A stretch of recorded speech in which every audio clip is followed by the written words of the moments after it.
Voilà. J'ai affaire à toi aujourd'hui. Oui, toi qui me regardes là. Oui, toi, monsieur chef de famille. Ça ne te dérange pas comment tu traites ta femme?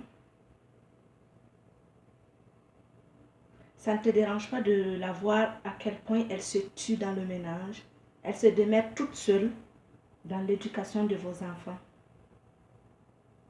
Ça ne te dérange pas de lui laisser toutes les charges de la maison, toutes les tâches ménagères, sous prétexte que monsieur est chef de la maison, chef du foyer.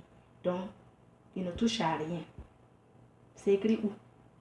Que l'homme ne doit pas aider sa femme dans les tâches ménagères. C'est écrit où? Que l'homme fait ce qu'il veut, dit ce qu'il veut, sort et rentre quand il veut, comme il veut, quand il veut, et la femme n'a pas son mot à dire. C'est écrit où? Ça ne te dérange pas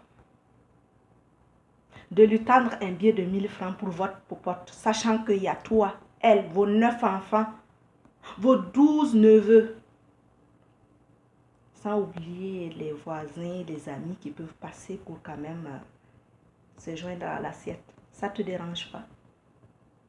Et pourtant, dehors, tu donnes des 100 000 francs à chacune de tes conquêtes pour aller s'acheter des strings.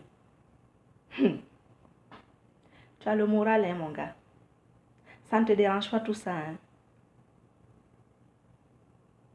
Regarde-toi dans un miroir. Tu te dis chef de la famille. Chef doit être un exemple, un modèle. D'accord? C'est pas ça être chef. Ça ne te dérange pas d'aller partager te distribuer comme une machine automatique, aller te distribuer au dehors, et pourtant ta femme est en train de souffrir de manque d'affection, de manque de lien conjugal qui est sacré. Tu lui donnes un petit billet pour la popote, et quand le repas ne te satisfait pas, même si c'est bon, elle fait son effort, elle fait de son mieux pour que ça soit mangeable. Tu trouves un moyen de dire que c'est pas bon pour juste aller manger dans le restaurant avec tes... Je ne sais pas, je n'ose même pas mettre un mot dessus. Tu passes tout ton temps à faire du rodéo dehors et quand tu rentres, tu n'as pas le temps d'honorer le lien sacré. Tu n'as pas le temps. Tu ne poses même pas un regard respectueux, un regard plein d'affection, rien. Même tes meubles dans la maison représentent mieux que ta pauvre femme. Tu fais tes divagations et quand tu t'attrapes une petite maladie, une sale maladie, tu viens et tu as le moral de dire que ouais, c'est madame qui me l'a transmis. Tu sais que tu es un comédien, mais c'est même pas le bon. Tu n'es même pas le bon comédien. Tu penses que c'est parce que Dieu ne gifle pas vite qu'il dort? Après, c'est pour dire que nous, les femmes d'aujourd'hui, on est des femmes émancipées, nanana, nanana. On est des femmes frustrées. Une femme frustrée, ça devient une femme rebelle. Et une femme rebelle, ça devient une femme émancipée. C'est vous qui ouvrez nos yeux là. C'est vous qui ouvrez nos yeux, qui nous amenez à être ce qu'on est aujourd'hui. Et vous êtes là que on est des femmes émancipées, des femmes impossibles. On ne vous a jamais dit que l'apprenti là, quand il est attentif là, aux instructions de son maître, il devient plus doué que son maître. Vous n'avez rien vu encore. C'est le début du commencement. Mais là, mettez de l'eau dans votre vin.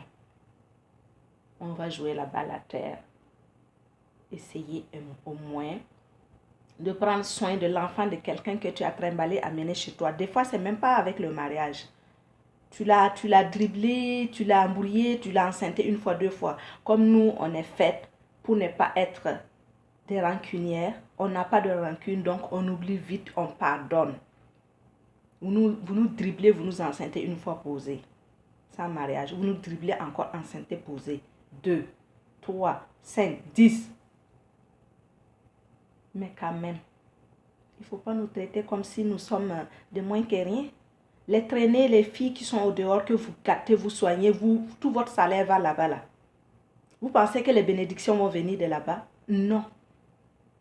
La femme qui est à la maison, qui souffre avec toi, qui lave tes caleçons troués, qui lave tes chaussettes déchirées là, qui balaie la maison, qui nettoie, qui fait à manger, qui satisfait tes désirs quand tes princesses de dehors refusent, te rejettent là. Et tu viens, tu te déchaînes sur elles là. Son karma là, quand ça va te tomber sur la tête là, tu vas t'enfoncer comme un bon clou. Et je te dis, rappelle-toi, c'est pas parce que Dieu ne gifle pas vite qu'il dort. C'est pas parce qu'il ne te voit pas. Mais le jour où il va te gifler là, hein? Mon type, réfléchis à ça. Ressaisis-toi. Donnez une caresse, un beau regard, une affection. Fais plaisir à ta femme qui est à la maison, qui fait tes enfants, qui lutte avec toi dans le meilleur et dans le pire. C'est attirer des bénédictions. Mais jeter tout ton salaire, ton temps, ton énergie dehors avec les filles qui sont avec toi pour le meilleur et pour le meilleur, c'est attirer des malédictions. Donc, ne viens pas attraper ta tête pour dire que ta femme à la maison te porte malheur parce que tes affaires ne marchent pas. Non, ce sont tes œuvres qui te portent malheur. À bon entendeur, salut. Mesdames, je vous invite à vous abonner sur ma chaîne Oumou Zangoli. Toujours là pour vous. Continuez de vous zango. Ça va aller. Dieu vous bénisse.